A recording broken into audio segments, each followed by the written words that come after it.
নারায়ণগঞ্জের গত বৈষম্য বিরোধী ছাত্র আন্দোলনের সময় নারায়ণগঞ্জের সিদ্ধিরগঞ্জে একটি ঘটনা ঘটে। সেখানে আজকে যে বাদী, সেই বাদীর শ্যালক একজন হাফেজ, সেই হাফেজ সুলাইমান, যার বয়স ছিল মাত্র ১৯ বছর, সেই সুলাইমানকে আপনার গুলি করে হত্যা করা হয় এবং ওখানে মুহুর্মুহু বোমা বিস্ফোরণের ঘটনা ঘটানো হয়। সেই কারণে একটি মামলা হয়।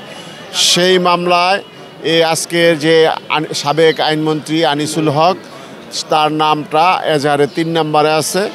তাকে আজকে এই মামলার তদন্তকারী কর্মকর্তা 7 দিনের রিমান্ডের আবেদন করে একটি দরখাস্ত প্রেরণ করে এবং আবেদনকারীও নিজেও উপস্থিত ছিলেন।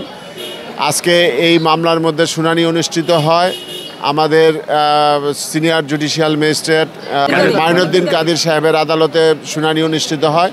উভয় পক্ষের শুনানি আনতে এই আসামিকে মামলার সুষ্ঠু তদন্তের স্বার্থে এবং মূল রহস্য উদ্ঘাটনের জন্য এই কারা অস্ত্রগুলি সরবরাহ করছে এবং এই কারা হুকুম দিছে এই সকল বিষয় উদ্ঘাটনের জন্য তাকে 4 দিনের পুলিশ রিমান্ড মঞ্জুর করেছে।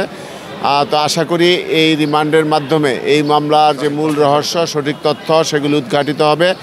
আসলে এই নারায়ণগঞ্জের আইনজীবীরা কিন্তু এই আনিসুল হকের প্রতি অত্যন্ত ক্ষুব্ধ। একটাই কারণ যে এই আনিসুল হক গত 16 বছর নারায়ণগঞ্জের আইন আঙ্গনটাকে একদম কুলুষিত করে ফেলেছিল।